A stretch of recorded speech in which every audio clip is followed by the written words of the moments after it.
guys, and welcome back to my channel. So, kumusta naman kayo guys?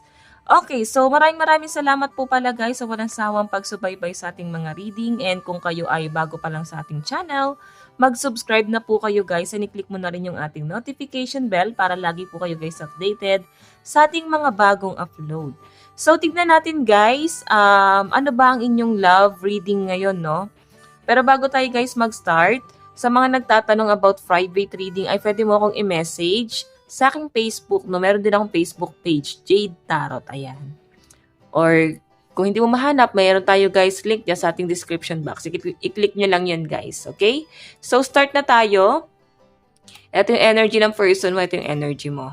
Tingnan natin, ano bang nararamdaman sa'yo ng person mo? Anong nararamdaman sa'yo ng person mo?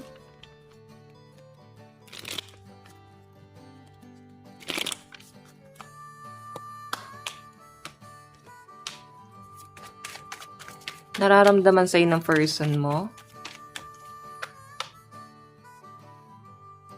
Ano naman ang nararamdaman mo kay person? Ano ang nararamdaman mo sa person mo?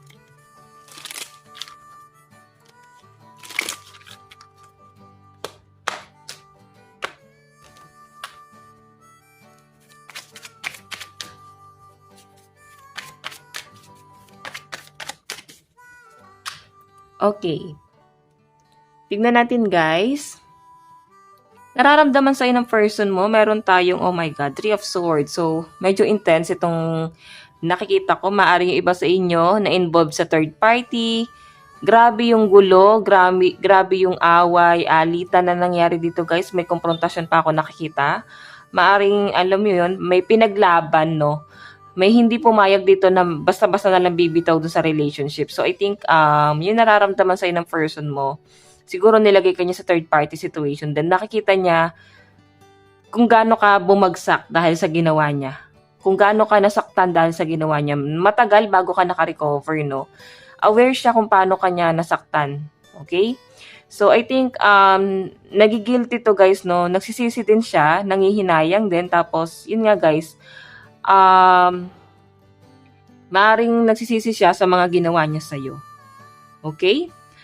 Ayan, sa mga na-involve sa third party guys, grabe yung nangyari. Sobrang down, sobrang bumagsak ka, apektado lahat sa'yo, pati hanap buhay mo, no?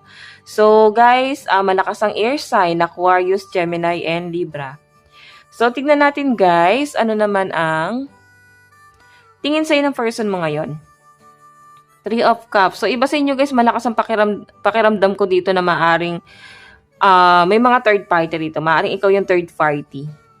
Okay? Or maaring late mo na realize na nilagay ka pala talaga niya sa third party. Or kaya nagiging ikaw yung third party kasi may nauna siyang asawa. Or pwedeng kasal pa siya sa una. Pwede rin naman guys na hindi mo siya matawag na third party kasi inantay niya pang mag-end itong relationship nyo bago niya i-entertain yung bago. So, parang ganun na rin yun, guys, kasi meron siyang reserva eh. Okay? 3 of Cups, oh. Paano ka tignan ng person mo? Pinagsabay talaga kayo, guys. Ganun yung nakikita ko dito. Siguro, hindi rin siya makapamili. Hindi ka rin niya kayang bitawan. Hindi rin niya rin kayang bitawan yung isa. Okay? So, ayusin ko lang to, guys. Tignan natin, guys, ano naman ang action ng person mo. 2 of Wands, nag-aantay, walang ginagawa eh. Alam mo yung feeling na napofrustrate siya sa buhay niya. Gusto niya mag-explore pero parang nanawa siya sa ginagawa niya. Ganon yung nasasagap ko sa kanya. Nanawa siya sa paulit-ulit na ginagawa niya sa buhay niya. So I think dumating din yung person mo sa hangganan niya guys. Parang napagod na siya sa panloloko, napagod na siya sa ginagawa niya. Kung ikaw tong nilagay niya sa third party, guys, I think yung person mo, nag-aantay siya. Okay? Nandun pa rin sa point na hindi siya makapamili. Pwedeng, kaya daw guys, nagkaroon ng iba, siguro kasi LDR kayo, or pwedeng, hindi ka ganun kahigpit, pwedeng hindi mo nahuli, kasi may iba siyang hinahawakan. Eh. Or pwede na sa malayo tong person na, other person, no? Okay? So, tignan natin guys yung overall energy niya. 'Di ba? Gulong-gulo tong person mo, 2 of Swords. Gumawa siya ng isang problema na hindi niya alam kung paano niya lulusutan ngayon. Okay, gulong-gulo siya ngayon sa buhay niya. Hindi niya alam kung paano siya, paano siya mamimili eh. So, I think hinahabol ng konsensya tong person mo ngayon. Okay, dami niyang problema ngayon, no? Patong-patong. I think, guys, kinakarma ng matindi tong person mo. Grabe yung karmang ibinigay talaga sa kanya ni universe.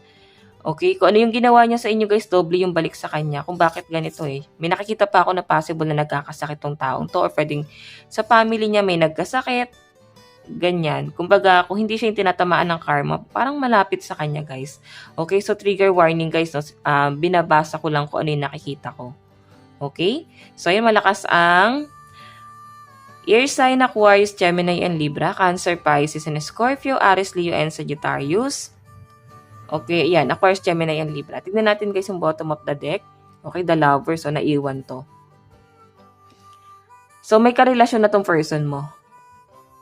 Oo, or pwedeng ikaw may karelasyon na. Or pwedeng nababagalan siya dito sa connection nila ng person niya ngayon. Kung meron siyang ibang tinitingnan ngayon, no? Nababagalan siya kasi para bang walang plano yung isa. Or hindi pa ready mag-commit. Ganon yung energy guys, no? So, ayan, may Capricorn, Taurus, and Virgo. Tignan natin guys sa side mo, ano yung nararamdaman mo kay person. Six of Swords. Pwedeng ikaw itong nagkaroon ng third party, iniwan mo yung person mo. Okay, kasi parang nasasaktan din siya eh. Pwedeng gantihan siya guys, nagkaroon siya ng third party, then gumanti ka. Or pwedeng nagkaroon ka, gumanti siya. Or pwedeng selos hanggang sa para bang na-feel ng isa sa inyo na ikaw yung nagpo-push or siya yung nagpo-push na nagpipilit na may third party. So, alam mo parang kakaselos. Ginawa na lang talaga ng isa na. Sige, tutuhanin ko na total puro kaselos. Okay? So, yun yung energy. Nararamdaman mo sa kanya, Six of Swords. I think inabando na ka nito. Okay? Marami siyang kasinungalingan na sinabi sa inyo, guys. So, pinapakita sa akin, no? So, tignan pa natin ano naman yung tingin mo kay person. Meron tayong, di ba? Naku, malinaw na malinaw talaga yung pinapakita ng card na na-involved talaga sa third party. Okay, so I think yung person mo paulit-ulit na betrayal, etong ginawa niya sa inyo. Alam mo yun, parang itong person mo, maraming panloloko. Hindi rin guys siya, naging tapat to. The moon nandito. Hindi siya naging tapat sa inyo, hindi siya nagsabi ng totoo sa'yo. Yung tingin mo sa kanya, someone na manloloko, babaero, lalakero, sinayang niya yung pagmamahal. Alam mo yung marami kayong pinangako sa isa't isa tapos nauwi lang sa ganito. Kumbaga, biglang nasira na lang lahat, guys. Okay? So, parang nawalan ka na talaga ng gana sa kanya. Tignan natin, guys, ano naman yung action mo. Tignan mo, the devil. Pwedeng, yung iba sa inyo guys, trigger warning, no? Hindi ko naman nilalahat. Parang gusto mo talagang bumalik talaga sa person mo, yung mga masasakit na ginawa niya sa inyo. Alam mo, parang nagpaloko ka sa kanya. Tinanggap mo yung mga ginagawa niya.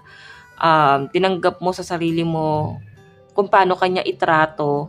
Pero sa huli guys, talagang mapanlin lang siya. The devil.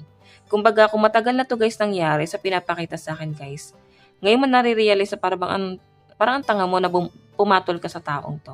Okay, nagkakaroon ka ng matinding realization. Talagang si person mo, manloloko talaga siya. Ayan mapanlin lang. Okay, narcissistic. Tingnan natin guys yung overall energy mo. The Sun, ako puro 3, no? Baka lagi nakakita ng number 333. Ayan, angel number 333. So guys, the Sun, may yung beginning. Ako nakikita sa'yo. Yung overall energy mo, maraming opportunity ang paparating pa sa inyo guys. Okay?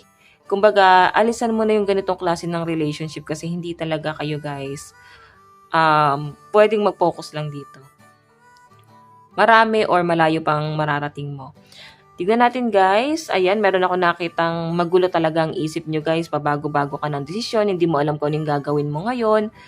Sobrang down. 8 of Wands. Nakikita ko naman guys na yung person mo, mahal ka pa rin niya. Ang problema lang guys, nahuli mo siya.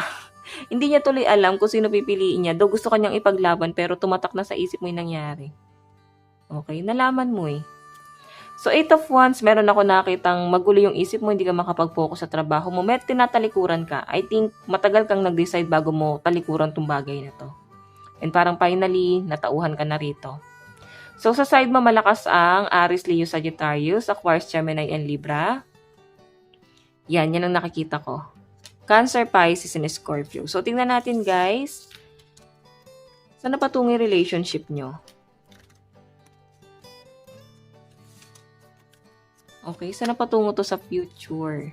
Future, ano po mangyari sa relationship nila? Spirit guide. Ano po mangyayari sa relationship nila? Spirit guide.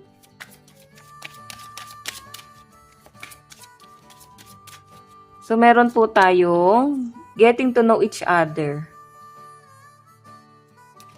Meron kayong settlement, guys, na gagawin itong person na to. Kumbaga, parang darating sa point na papipiliin mo siya. Or gusto mo mismo makita, or kung sino man dito, guys, para bang makausap yung ibang person. Doon lang kayo, guys, magiging kampante. Pag hinarap niya mismo sa inyo, or napatunayan mo mismo sa sarili mo, or pwedeng binigyan kanya ng assurance, doon ka lang magiging kampante. Okay? Meron tayong finances and career. Yung iba sa inyo, guys, ayan, no? Sobrang ano ka naman, masipag kang tao, wala kang sinasayang na panahon at oras. So, maaring ayaw mo rin ng mag-waste ng time and emotion sa person mo. Kung ito ginawa niya sarili niya, parang bahala siya, no? Kasi mukhang isip bata pa siya. Heart-to-heart conversation. So, may nakita ko, guys, kakausapin ka pa rin ng person mo. One-on-one, heart-to-heart, ayan. Gusto niya, guys, i-clarify yung mga naganap. Pero hindi ka na desidido eh. Parang ayaw mo nang pakinggan yung mga paliwanag na tong taong to, guys. Okay? Tignan natin, saan na patungo tong relationship na to? New love. So, maaring may paparating pa sa'yo na new person. Okay? Wedding. Maaring dito ka pa ikakasal kay new person. Maaring ikaw yung magde-decide na, guys, no? Once na bumalik yung person mo, parang wala na. Hindi mo na kayang tanggapin pa. Unless meron siyang ibibigay sa inyo na assurance. Pero maaring, kung bibigyan mo yan ng second chance, guys, maaring mauwi lang din sa ending kasi ikaw mismo yung aalis na. Okay? Kasi tatanggapin mo na yung new person o maaring meron ka nang new person ngayon na tinitignan. So, I think itong person na to, guys, yung maaring mapapangasawa mo. Ayan, may kasalan, engagement. Maaring engage na yung iba rito, guys. Or pwedeng kinasal na nga kayo. Okay? Ayaw mo nang ipilit yung sarili mo sa past person. Pwedeng kasal ka, tapos may gumugulo sa'yo na past person. Pwedeng ganun. Tignan natin, guys, ang mensahe sa'yo ng person na nasa isip mo ngayon. Meron tayong, myself is not as together as it seems. So, I think hindi talaga siya nagpakatotoo sa'yo. Marami siyang tinago. Meron tayong, you were the best thing in my life. Diba? Ikaw yung daw yung pinaka-the best na nangyari sa buhay niya. Kahit na nasaktan ka niya. So, meron tayong, I can't stop thinking about you. So, guys, kung matagal na yung nangyari, naalala ka pa rin ito. Yan. Hindi ka pa rin mawala sa isip niya. Okay? Last card. We need to let each other go. So, aware siya, guys. Parang kailangan yung i-let go yung isa't isa. I wish I had treated you better. So, I think di ka tinrato ng tama nitong taong to. Okay? Or pwedeng tinago niya sa inyo na baka may asawa pala siya. Late mo na-realize. O late mo nalaman. Okay, niloko ka niya. So, ayan guys. Ito lang naman po inyong love reading. Hanggang sa muli. God bless and love you all. Thank you.